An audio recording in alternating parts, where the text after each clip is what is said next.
dropped. Nick Crowley, the fucking goat of this scary ass shit. This shit's gonna be something. It's 11:43. Might as well do it, nigga. This shit finna get. This shit finna get crazy. It's the 22nd Oh shit. of November, 2019. A Ring doorbell begins recording as a young girl approaches a home in the Harriet Creek Ranch neighborhood of Texas. It's pitch black out and the girl is seen all alone, which by itself is strange enough, but it's moments later that this footage becomes truly concerning. Oh no. Help, please.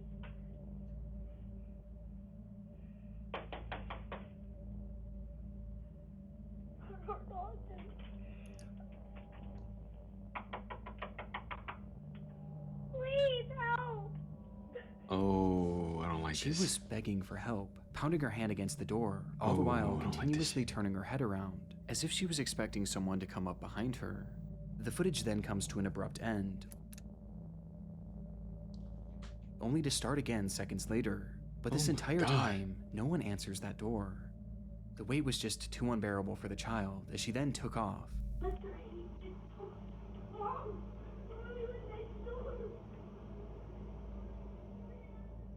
Yelling incoherently in the street before running out of view of the camera. Frustratingly, this footage was only viewed by the homeowner well after the fact, and reports seem to indicate that this was a property that they rented out rather than lived in, with it being unoccupied on that night. But after seeing the video, the homeowner immediately contacted law enforcement and shared the video online in the hopes that more information would come forward, as it seems that neither they nor the police had any idea who Don't show this that child shit. was or Don't why show that she shit. needed help.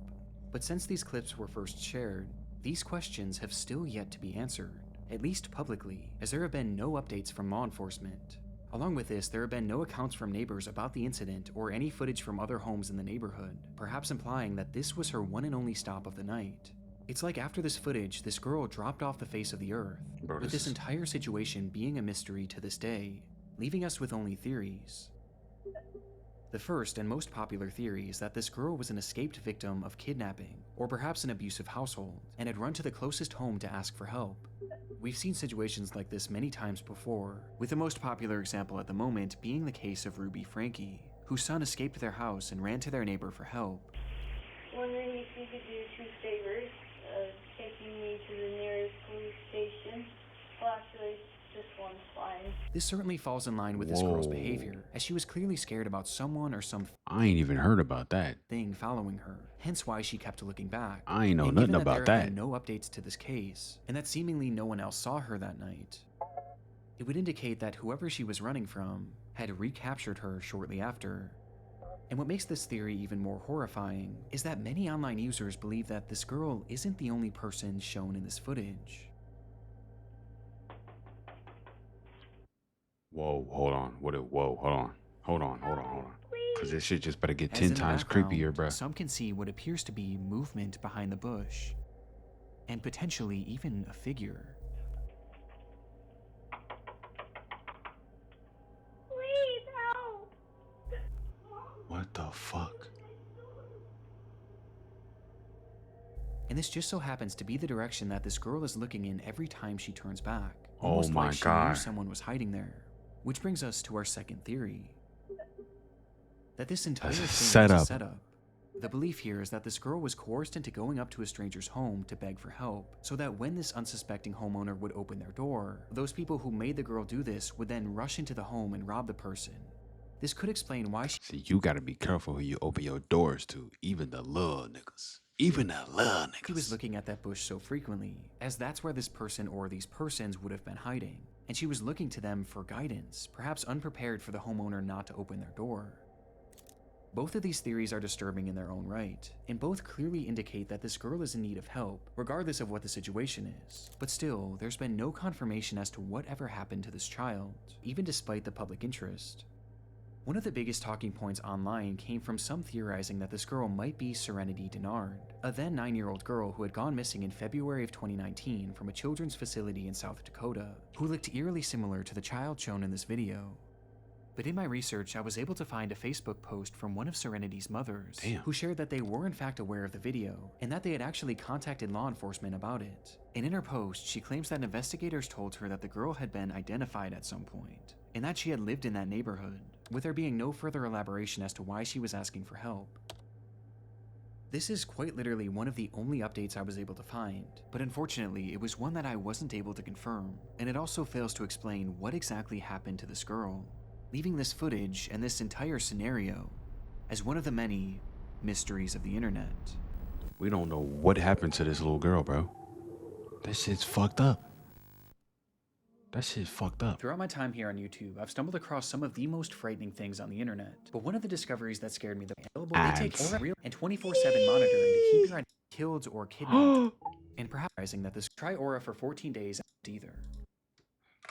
I missed to click the jump. We good.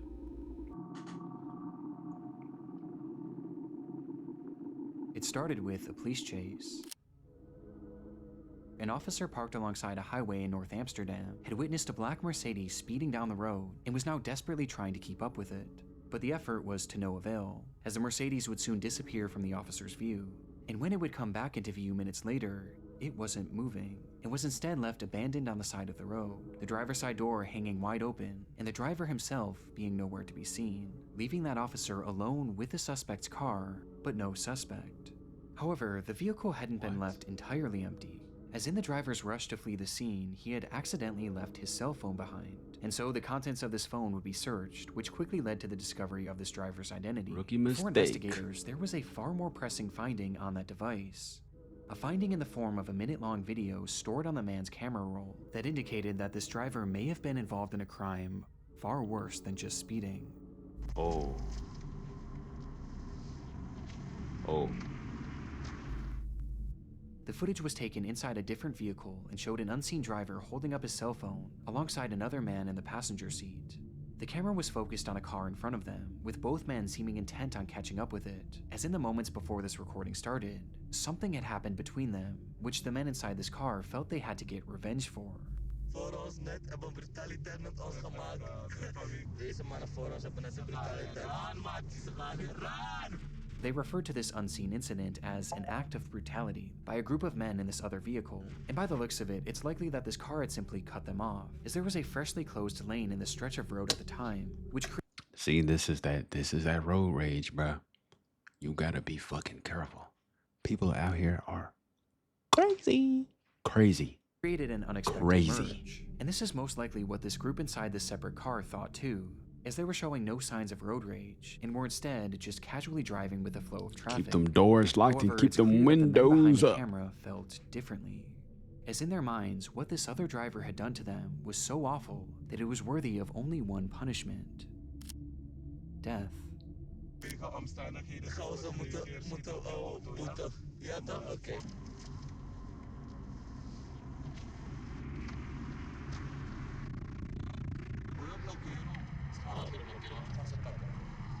Ze hebben net de brutaliteit met ons uitgehaald. Deze kant. And you're recording this shit. These people are fucking sick. And so, this duo inched their vehicle closer and closer to this anonymous car, while continuing their rambling about this act of brutality. And when they finally positioned themselves next to the vehicle, No. the man in the passenger seat brandished a pistol and pointed it directly at the driver of this vehicle. The footage from here is incredibly shaky, and the window had been rolled down, causing the audio to peak and become distorted and indecipherable.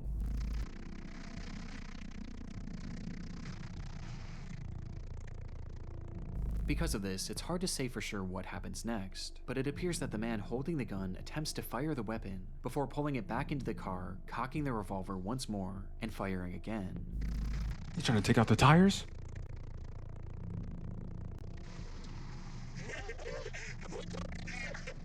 And they laughing at this shit. To which both men erupt with laughter and begin celebrating before the recording stops. Based on the footage, it's unclear what happened to the driver of this vehicle or the other occupants, and finding this information became priority 1 for law enforcement. In their research, they determined that this video was shot on May 12, 2014, at around 9:40 p.m., 1 full month before they had stumbled upon it, and it had been taken on the A1 highway near entrance 2101. And yet, when they checked their files to match this information with any of their cases, they realized that there was no record of this incident.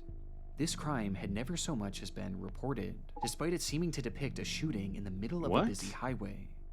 To make matters more confusing, police were able to track down the men who took this video and carried out the actual attack, and yet neither of them claimed to know what happened to the people that they shot at, and both refused to elaborate any further, leaving investigators in a strange position.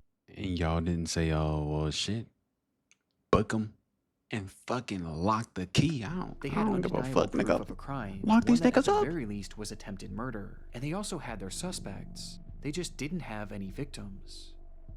And so they studied the footage even more, which is when they made a disturbing revelation about these victims. Throughout the video, the perpetrators refer to the people within this car as a group of men, and while the footage we have today has the occupants' faces blurred, they were able to conclude that the driver was in fact a man. However, they discovered that the passenger next to him is clearly a woman wearing a headscarf. And most shocking of all, in the back seat was what appeared to be a child, meaning that they had been shooting at what, in all likelihood, was a family. Police released this video to the public later that year under the name Amsterdam It's a Shoot fucking Incident evil Ringway world we live A10, in, bro. or Amsterdam Shooting Incident on Ring Road A10, where they revealed this footage but disguised the voices and faces of the perpetrators for unknown reasons. And in releasing this, they asked the public to come forward with any information that could help identify this family. They asked for witnesses on the scene, car repair shops that may have fixed a car with bullet holes, any hospitals that had shooting victims on or around that day, and most importantly, they asked for the family inside this car to come forward, as without their testimony, convicting these men was nearly impossible, as it wasn't fully clear what crime they'd even committed. That was 11 years ago, and to this day, no one has come forward, leaving us with only theories. The first theory is that the people shot at in this footage may have been undocumented immigrants, or perhaps one of them had a warrant out for their arrest, meaning that if they were to report this crime, or if they were to have gone to the hospital with a bullet wound, then police would have certainly got involved, and in turn they would have gotten in trouble as well, essentially forcing them to stay quiet as saying anything would put their freedom in jeopardy. Another theory is that the shots may have simply missed the vehicle, and the driver decided not to report it, with some believing that this whole situation was no big deal.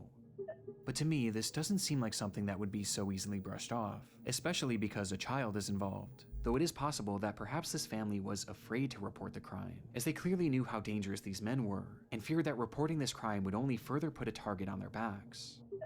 And finally, there's the theory that this weapon never fired at all. This is where the audio peaking becomes a major factor, as it's extremely difficult to make out the sound of gunshots, as the gun was literally outside of the vehicle when it was seemingly being fired. Literally, though. But it is worth noting that investigators working the case seemed confident that the weapon fired at least once, and I also personally hear a distinct popping sound at the end. That right there. But it's hard to say for sure. No, because they immediately And it also started is celebrating. possible that this group was Definitely using popped blanks, somebody. with this all being an attempt to trick the other driver into thinking that he was in danger.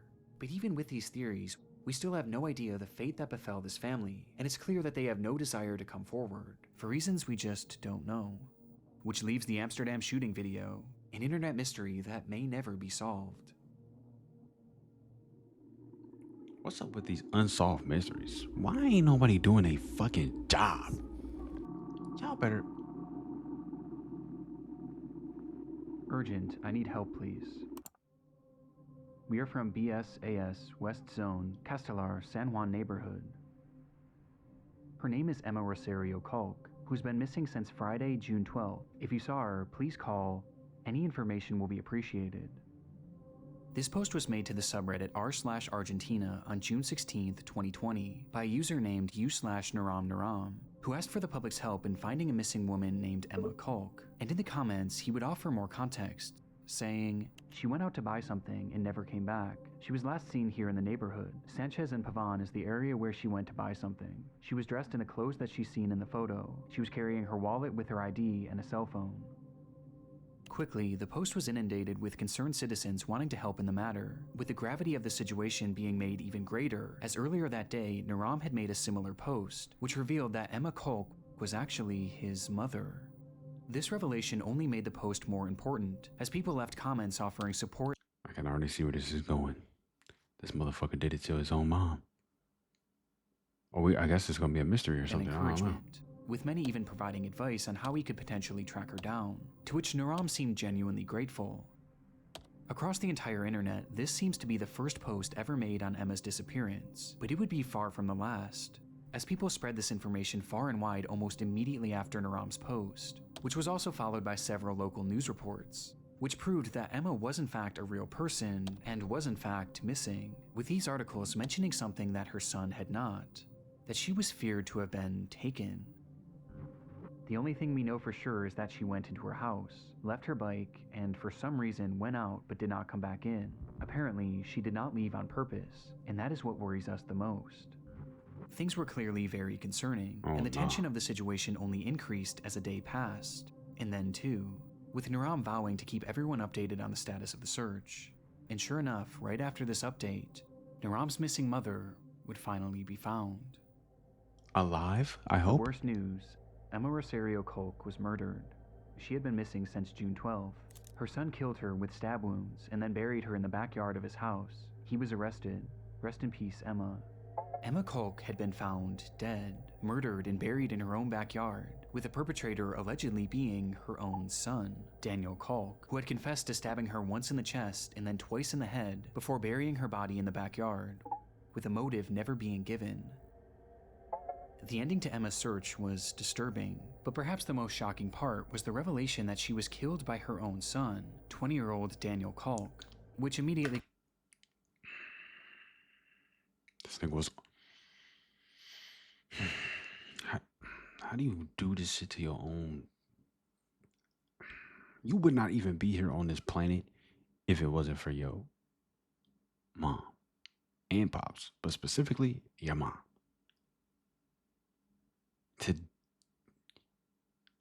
This shit is like, bro, people are fucked up, bro. How could you ever lay your hands in any type of in any type of mindset and intent to do something malicious to your mother? They called into question Naram's Reddit post, as he had claimed to be Emma's son, leading many to wonder, was Naram the killer? And so, desperate for clarification, someone commented, "By any chance, are you 20 years old?" To which Naram actually responded, writing simply, 25, before eventually leaving the following explanation. Nigga could easily lie. Apparently, it was my brother. That's what the police said when they declared the crime. This would mean Now it's that your when brother. Naram had been making these pleas to find his mother, in reality, not only was she already dead, but she had been killed by his own brother and buried in their backyard. It's one of the most chilling things I've ever come across on Reddit, but the intrigue of this case doesn't exactly end here, as there was something about Naram's story that wasn't quite adding up. Just days before the disappearance of his mother, he had left a comment on an unrelated post saying, "When I was 8 years old, I wanted to ride a bicycle without hands, according to me because it was easy. I was on the street, dirt, and I let go of the handlebars, and here I am at 19 years old, with the handlebars marked on my..." Commented 5 years ago. He said he was 25. If he said, here I am at 19, 5 years on top of 19, 20, 21, 22, 23, 24.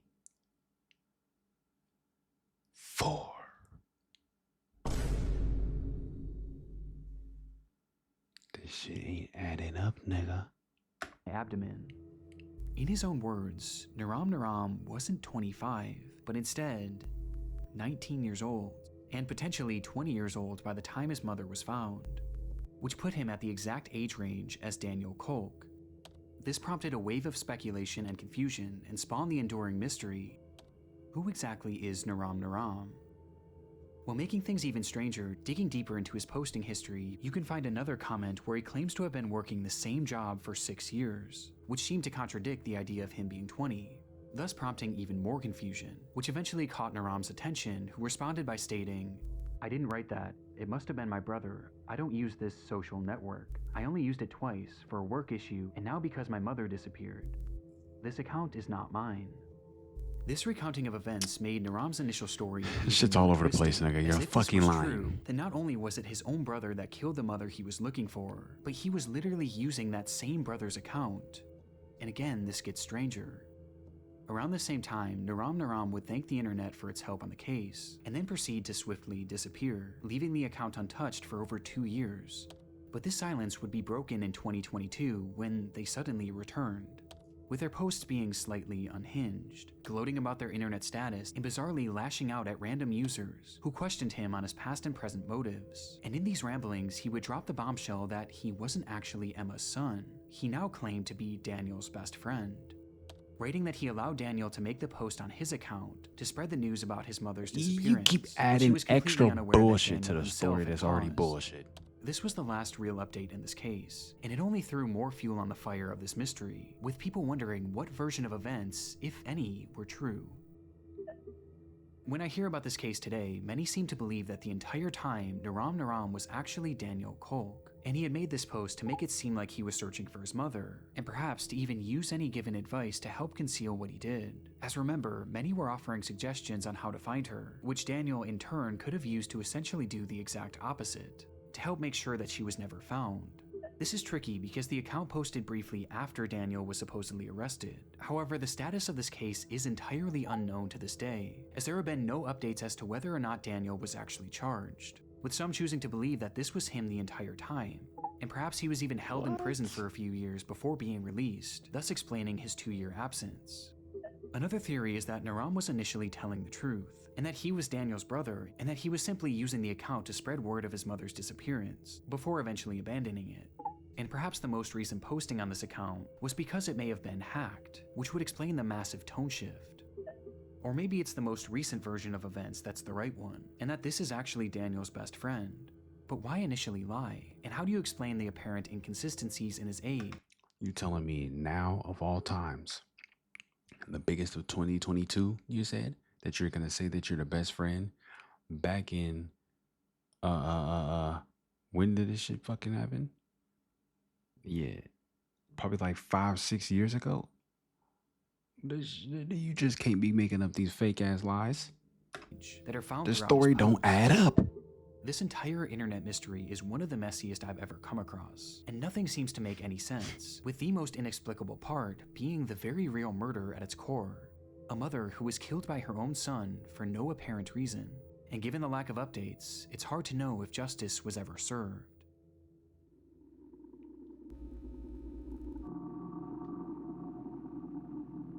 Angeline Pete's It took final several months Facebook for Angeline post. Pete's family to report her as missing. She had a long history of leaving home for extended periods of time, running off to join the circus and hitchhiking rides all across the Vancouver area, before eventually returning home to her normal life. But this time it felt different. None of her friends or family had heard from her since May of 2011, and it was now nearing the end of summer. This was especially odd considering that Angeline was known to be constantly texting, as well as updating her Facebook profile, with that profile now sitting completely dormant. But within that page filled with your typical selfies and normal life updates, there was one post that stood out, the final post she ever made.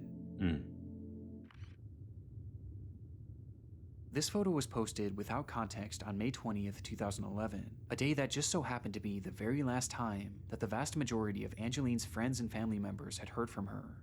And when looking into the context of this image, her disappearance only becomes more concerning.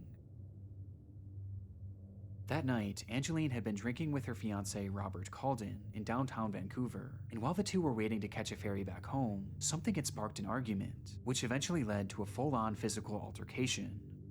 This fight caused such a stir that eventually police would arrive on the scene, where they noted that Angeline's lip had been busted, leading to them placing Robert under arrest. Though in the end, no charges would ever be filed, as Angeline refused to give officers a statement and instead insisted on just going home. See, that's where it is. Y'all gotta stop letting this shit happen. You're with this abusive, nasty monster. Don't be afraid to lock that motherfucker up under the jail for the rest of his lousy, miserable, disgusting, nasty life. You can't just keep running back. Don't matter how scared you are, you got to get this motherfucking monster away from you and get yourself away from it. which led to the whole thing seemingly being dropped. It was directly after this that Angeline would post this photo to her Facebook account without any sort of context, before proceeding to disappear into thin air. Her motivation for doing this isn't 100% known, but one could assume that she was trying to make a record of this attack, perhaps in case something were to happen to her. The timing of this is more than a little suspicious and paints a horrifying picture of the potential fate of Angeline. That she had been murdered by Robert Calden as a result of their fight on the 20th of May. It's a case that seems as straightforward as it is disturbing, but that's only on the surface, as there was another factor at play here, as when the police stopped this couple from fighting on that fateful night, Robert wasn't the only one facing jail time. Angeline was no stranger to abuse. She had a long history of it herself, with her ex-boyfriend claiming to have suffered dozens of black eyes throughout their relationship, which had ended years prior. Hold on, nigga. You're the one beating on niggas? Oh, see now? It gets different. This violent behavior often stemmed from her trouble with alcohol, and Robert was clearly one and the same, with the two forming an extremely toxic relationship that often ended in one or both of them getting hurt. It was all too normalized for the pair, which was That is highlighted not in healthy. one of Angeline's final texts, where she wrote, "Gee, my lip hurts. I hate him so much that I love him."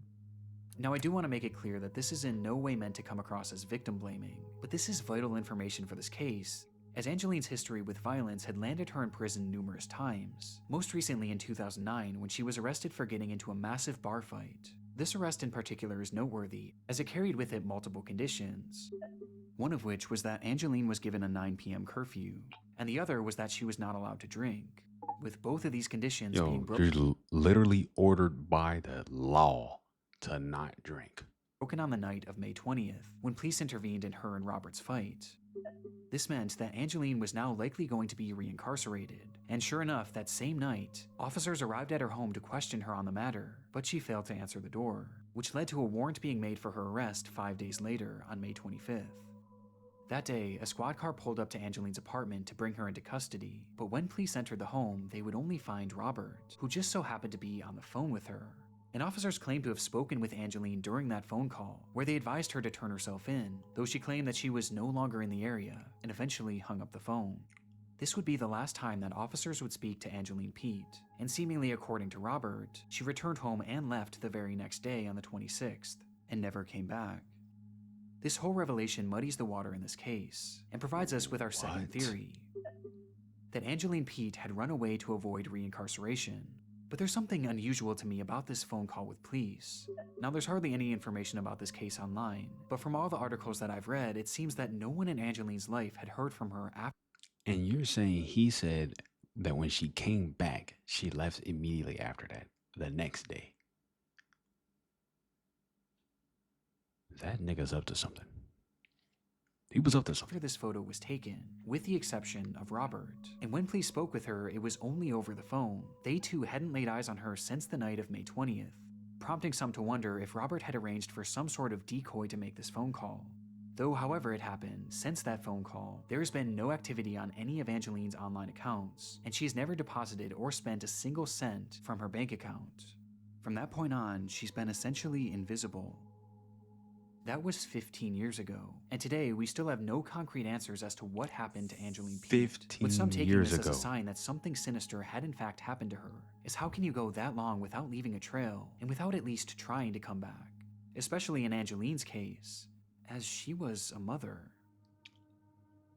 Angeline had a 7-year-old son who was by far the most important thing in her life. At the time she went missing, this child was staying with her father, Angeline's former partner, but she still played an incredibly active role in his life, and she wanted to be as involved as she possibly could be. And yet, after 15 years, she's made no attempts to try and reach out to him. Again, people have taken this as a sign that Angeline has perhaps been killed. Possibly, and it isn't just Robert nigga. who they think might have done this, as some believe that she may have been killed by someone that neither they nor Angeline even knew. Possibly too. As I mentioned previously, Angeline had a habit of hitchhiking, and she was known to do so in a way that was overtly dangerous. And interestingly, there were some unconfirmed sightings of Angeline after she went missing, with some reportedly seeing her in Port Hardy and Grand Perrier. areas that she would have had to catch a ride to. Now again, these are totally unconfirmed sightings, but what's so chilling about this is that if she had been hitchhiking through those areas, then she likely would have found herself doing so along Highway 16, which is now known as the Highway of Tears. Oh. Without getting too deep into this stretch of road is notorious. Yeah, this shit is not it right here. Yeah, this is not it right here. This shit right here, I know all about this shit, bro. For its disproportionately high number of women who have gone missing on it, and especially Indigenous women, with Aboriginal organizations claiming that as many as 40 Indigenous women have been killed or kidnapped while on this stretch of road. And coincidentally, Angeline was an Indigenous woman herself, who may have found herself hitchhiking on that very road. Angeline's disappearance is one of those cases that you can convince yourself that every theory is right. But as of right now, there's just no way to know what truly happened to her.